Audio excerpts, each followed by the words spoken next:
وہ جو آپ کا سوال تھا کہ زمان غیبت کے سلسلے میں روایات میں کیا ملتا ہے، تو روایات میں ملتا یاتی علی الناس زمان، لوگوں پر ایک ایسا زمانہ آئے گا، بطونہم آلہتہم، ان کے خدا ان کے شکم ہو جائیں گے، یعنی خود انسان کا پیٹ اس کا معبود ہو جائے گا۔ بطونہم آلہتہم ونساؤہم قبلتہم، ان کی خواتین ان کا قبلہ ہوں گی، ودنانیرہم دینہم، ان کا دین ان کا مال ہوگا۔ دینار سے تعبیر کیا ہے، آج ہمارے زمانے میں ہم روپیہ کہہ لیں، ڈالر کہہ لیں، جو کچھ بھی کہہ لیں، دنانیرہم دینہم، ان کا دین ان کا دینار ہوگا۔ وشرفہم متاعہم، ان کا شرف اور ان کی عزت کا سبب ان کا مال ہوگا۔ ہمارے پاس یہ گاڑی ہے، ہمارے پاس یہ گھر ہے، یعنی جب انسان اپنی عزت اور اپنے مقام کو بیان کرنا شروع کرے گا تو گویا انسان کے مقام اور منزلت کو اس کے مال، اس کی متاع سے پہچان کی جائے گی۔ یہاں پر پیغمبر فرماتے ہیں کہ لا یبقى من الایمان الا اسمہ ومن الاسلام الا رسمہ۔ اب جب ایسا دور ہو جائے گا تو ایمان فقط نام کے برابر، ہمارے کہتے ہیں نا نام کے برابر بچا ہے، یعنی اپنا اثر چھوڑ چکا ہے، بس ایک نام رہ گیا ہے۔ ایمان نام کے برابر ہوگا، اسلام رسم بن جائے گی، یعنی اسلام فقط بطور علامت ہوگا۔ ولا من القرآن الا درسہ، قرآن ہوگا لیکن وہ روح قرآن سے لوگ دور ہو جائیں گے، قرآن بس درس تک رہ جائے گا۔ یعنی آپ دیکھیں کتنا سخت دور ہے جو آخر الزمان کے بارے میں روایات ہے۔ حتیٰ اس کے آگے بھی پیغمبر فرماتے ہیں مساجدہم معمورۃ وقلوبہم خراب عن الہدی، ان کی مسجدیں کیا ہوں گی؟ بڑی عالی شان ہوں گی، یعنی اگر تعمیر کے لحاظ سے آپ دیکھیں، اینٹوں لکڑیوں اور ڈیکوریٹ کے لحاظ سے ان مساجد کو دیکھیں گے تو بہت حسین خوبصورت مساجد ہوں گی، لیکن ان مساجد کا اصل کام کیا ہے کہ دلوں کو روشن کرے۔ تو وہ جو فرما رہے مساجدہم معمورہ، مساجدیں تعمیر شدہ بہترین مساجدیں ہوں گی، لیکن قلوبہم خراب عن الہدی، لیکن ان کے دل ہدایت سے دور ہوں گے۔ پھر پیغمبر فرماتے ہیں علماؤہم اشر خلق اللہ علی وجہ الارض، جن سے دین سیکھنا ہے اصلاً وہی دنیا کی سب سے شریر مخلوق ہو جائے گی، یعنی علماء، یعنی وہ جو دین پہنچا رہے ہیں بظاہر، نہ وہ علماء حقہ کی ہم بات نہیں کر رہے ہیں، یعنی جنہیں لوگ پہچانیں گے کہ یہ علماء ہیں۔ پیغمبر فرماتے ہیں وعلماؤہم اشر خلق اللہ علی وجہ الارض، روئے زمین پر سب سے بد مخلوق یہ علماء ہوں گے جو ظاہراً دین پہنچا رہے ہوں گے، ایسے حالات ہوں گے۔ اب یہاں پر یہ روایت واقعاً ہمارے ناظرین کو بھی چاہیے کہ آخر الزمان کے سلسلے میں، چونکہ آپ نے سوال بہترین کیا ہے تاکہ معلوم پڑے کہ حالات کیسے ہیں۔ پیغمبر فرماتے ہیں جب ایسا دور آئے گا، یعنی جب ان کے یہاں قرآن فقط درس تک باقی ہوگا، دین کا فقط نام ہو رہے گا اور اسلام فقط بطور رسم رہے گی، علماء اشر خلق اللہ علی وجہ الارض ہوں گے، تو ہینا اذن ابتلاہم اللہ فباربع خصال۔ اب خدا کیا کرے گا؟ جب آپ اتنا نیچے گریں گے، اتنا سقوط ہوگا، تو اللہ تعالیٰ 4 چیزوں میں انسان کو مبتلا کر دے گا، یعنی وہ 4 بیماریاں انسان کو کیا کریں گی؟ آ کر گھیر لیں گی۔ ان میں سے ایک کیا ہے؟ جور من السلطان، بادشاہ ہوگا جو ظالم ہوگا، وقحط من الزمان، قحط سالی کا زمانہ ہوگا، وظلم من الولاة والحکام، قاضی جو جج، اس طرح کے لوگ جو یعنی حق کا فیصلہ کرنے والے لوگ ہوں گے، جن کے ماتحت ہم زندگی گزاریں گے، وہی ظلم و ستم کریں گے، یعنی قحط سالی، حاکموں کا ظلم، قاضیوں کا ظلم، بادشاہوں کا ظلم۔ ایسے موقع پہ توجہ فرما رہے ہیں جب یہ حالات ہوں گے۔ حتیٰ روایت کا جو آخری مرحلہ ہے وہاں پر فتعجب الصحابہ، جب پیغمبر نے جملہ فرمایا تو اصحاب کو تعجب ہوا، قالوا یا رسول اللہ یعبدون الاصنام، یعنی خدا کے علاوہ کسی اور کی عبادت کریں گے یہ لوگ جو اس طرح کی بیماریوں میں مبتلا ہوں گے۔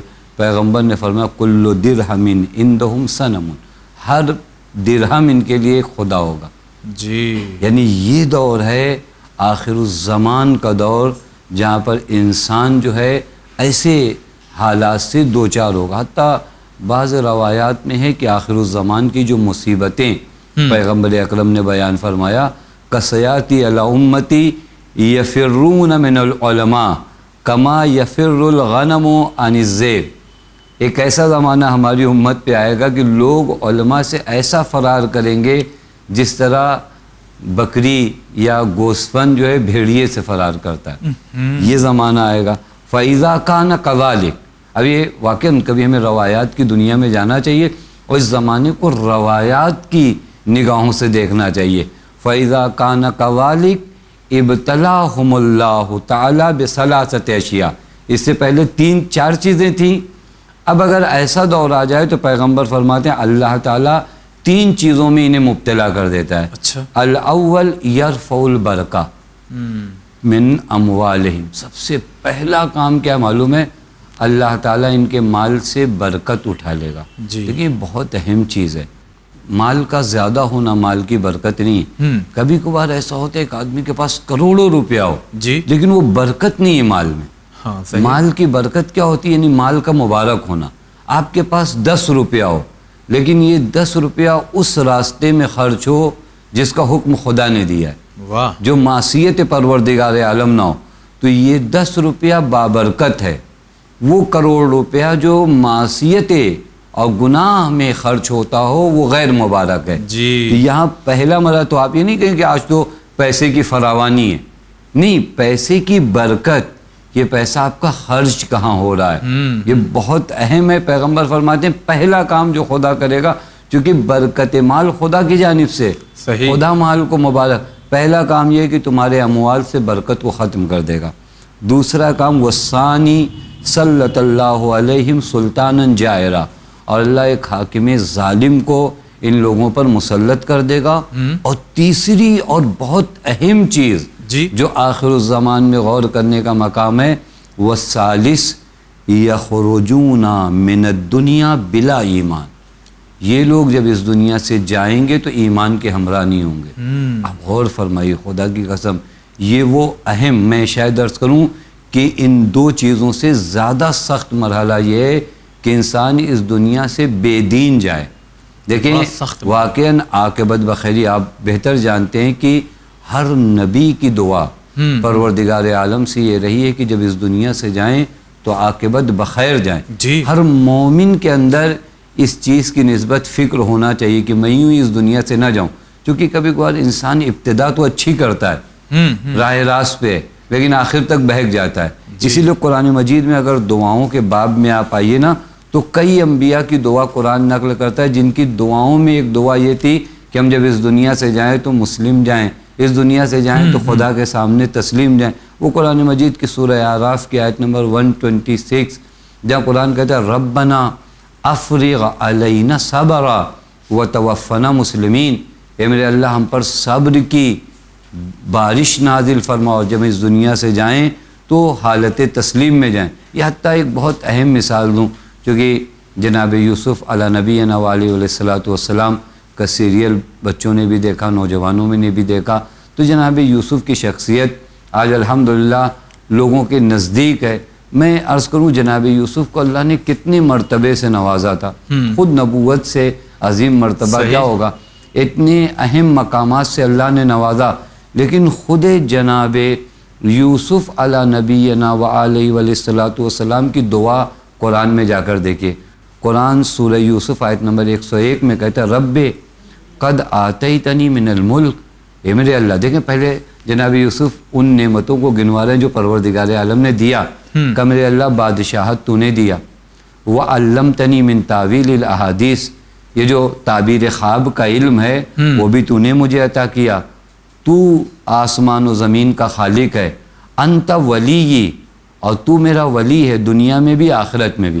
اتنا سب کچھ کہنے کے بعد جو دعا ہے جناب یوسف کی کیا ہے، وَتَوَفَّنِي مُسْلِمًا وَالْحِقْنِي بِالصَّالِحِينَ، کہ مجھے اپنی فرما برداری میں اٹھانا ہے. جب میں اس دنیا سے جاؤں تو تیری معصیت میں نہ جاؤں, جی یعنی دین کے ہمراہ جاؤں. پس اگر آپ غور فرمائیے نا, پیغمبر فرماتے ہیں آخر الزمان کی سختیوں میں کیا سختی ہے کہ انسان جب اس دنیا سے جائے گا تو کیسے جانے والا ہے, وہ ایسے جائے گا بلا ایمان.